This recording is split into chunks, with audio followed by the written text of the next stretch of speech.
ஒருவேளை சூர்யா கோர்ட்டுக்கு வந்து சேராட்டி போனா அவரை ஜெகதீஸ்வரன் கட்டி வச்சிருக்கிற இடத்துக்கு நான் உங்களை அழைச்சிட்டு போறேன். மிஸ் ஜெயந்தி, உங்கள் வாதம் விசித்திரமாக இருக்கிறது. Yes your honour, this is a peculiar case. எதுக்குன்னா இந்த கேஸ்க்கு பின்னால இருக்கிறது பெரிய அரசியல் தலைவருங்க. தயவு செஞ்சு கோர்ட்ல இருந்து யாரையும் வெளியே போக விடாதுங்க. This is my humble request. Granted.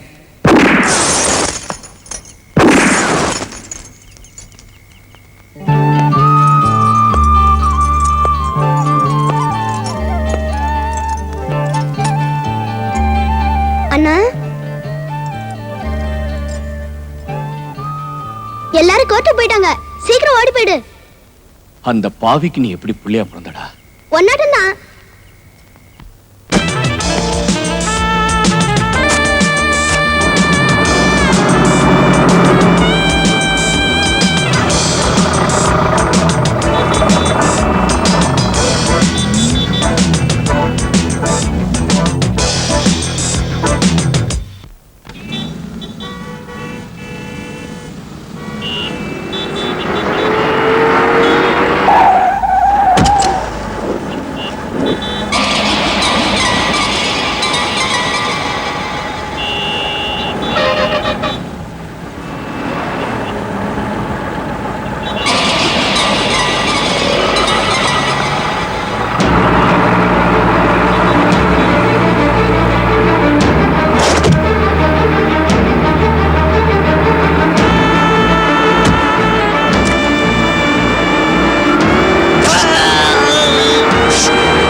Surya,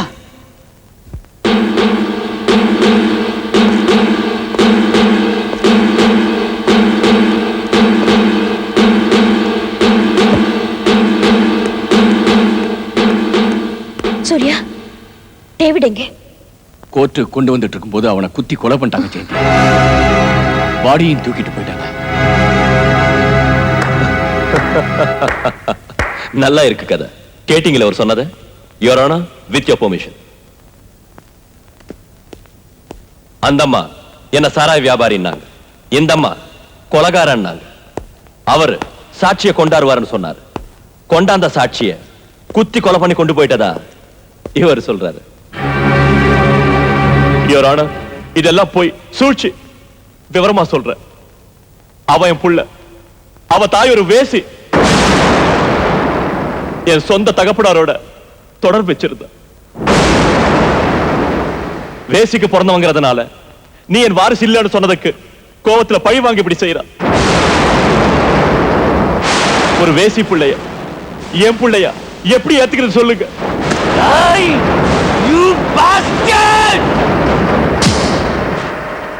IPS ஆபீசராக இருந்து கொண்டு முன்பின் யோசிக்காமல் நடந்து நீதிபதியையே தாக்கிய குற்றத்திற்காக சூர்யா போலீஸ் உத்தியோகத்திற்கே அருகதை இல்லை என்று கருதி அவரை அதிலிருந்து விலக்கி இபிகோ 324வது பிரிவின்படி அவருக்கு 2 ஆண்டு கடுங்காவல் தண்டனை விதிக்கப்படுகிறது.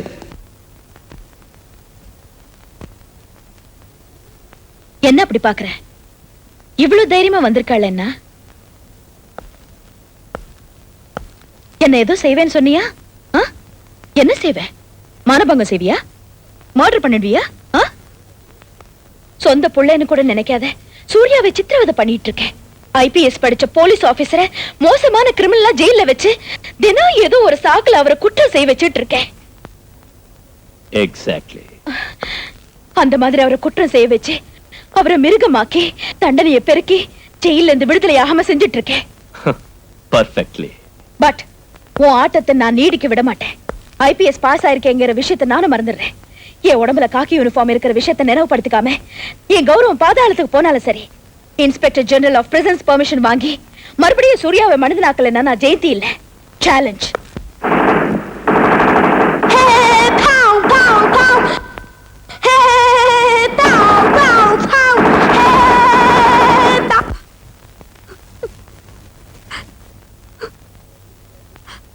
ஜெயந்தி, வேண்டியவங்க எல்லாரையும் இழந்துட்டோம். கடைசியில உன்னை கட்டிக்க வேண்டியவ கூட ஜெயிலுக்கு போயிட்டான். இனி எதுக்கு இந்த போலீஸ் உத்தியோகம்? இந்த ஊரை விட்டே போயிடலாமா? அம்மா ஜெயந்தி, என் பேச்சை கேட்டா நீ ஊரை விட்டு போக வேண்டியதில்லம்மா. முதலமைச்சரை இறக்கிட்டு அவன் மச்சான தூக்கு மேடையில ஏத்திடலாம். நான் சொன்னா நீ கேட்கறது இல்லம்மா. எலெக்ஷன்ல அவன் யாரையும் நிக்க விடாம செஞ்சு அன்ன போஸ்டா தேர்ந்தெடுக்கப்படுவான்மா. இந்த ஸ்டேட்டையே அழிக்கிற அரக்கனா மாறி போயிடுவான். இது போலீஸுக்கும் பொலிட்டிக்கல் லீடர்ஸுக்கும் மத்தியில நடக்கிற என்கவுண்டர் ரங்கநாதன் சார்.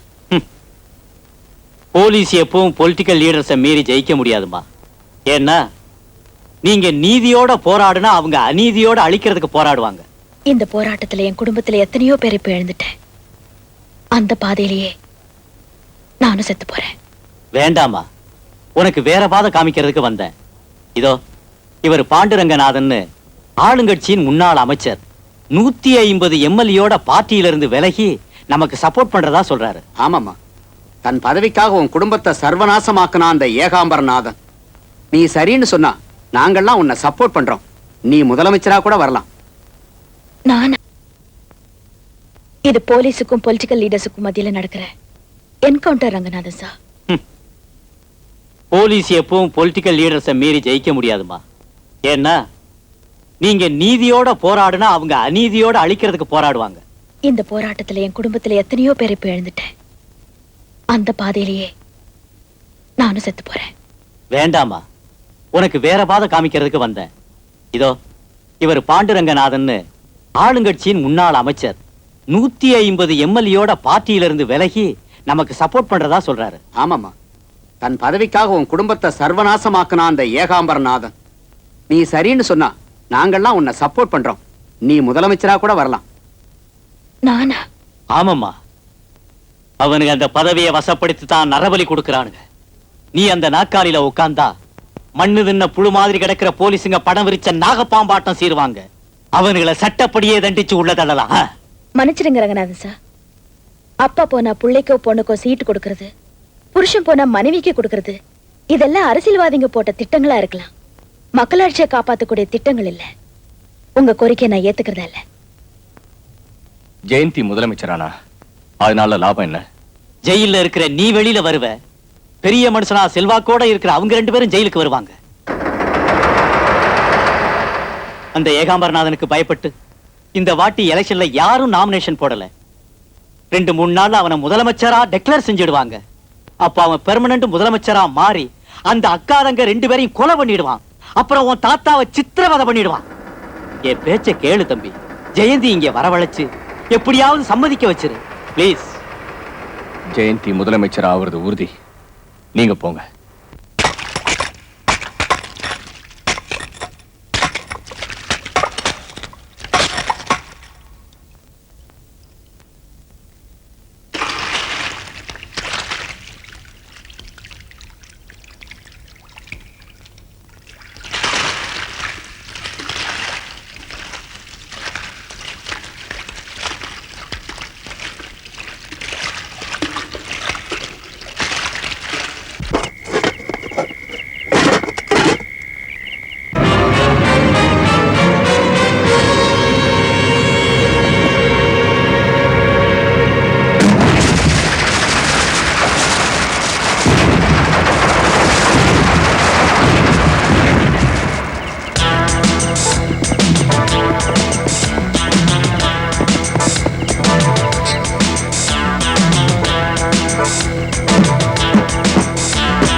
ஹலோ, என்னது?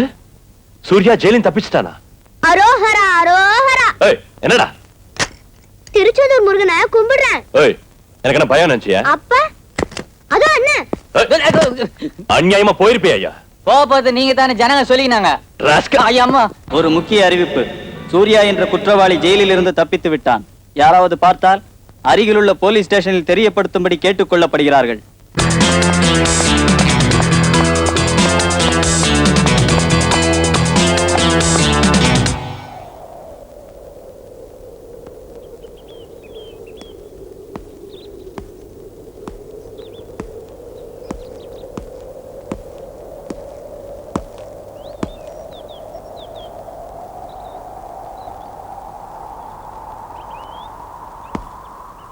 உங்க கையால எப்படியும் தாலி கட்டிக்கணும்னு நினைச்சேனே தவிர என் கையால உங்களுக்கு விலங்கு போட வேண்டி வரும்னு நினைக்கல.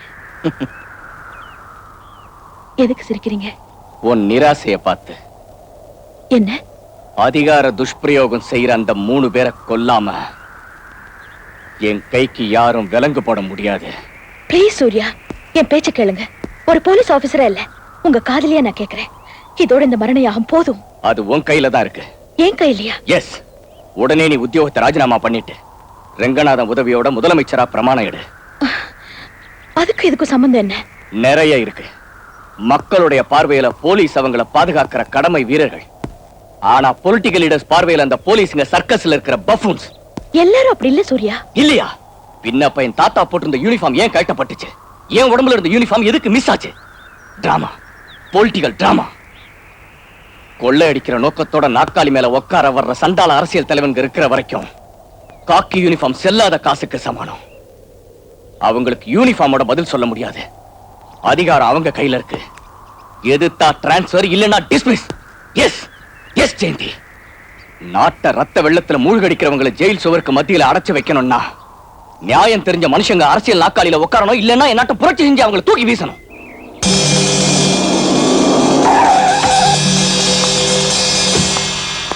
நீ முதலமைச்சர் பதவிக்கு எஸ்ன்னா இந்த கொலைங்களை நிறுத்திட்டு திரும்ப ஜெயிலுக்கு போயிடுறேன். நோ, நான் மரண யாகம் செஞ்சுக்கிட்டே நான் போயிடுறேன். Decision is yours. Jayanthi, shoot him.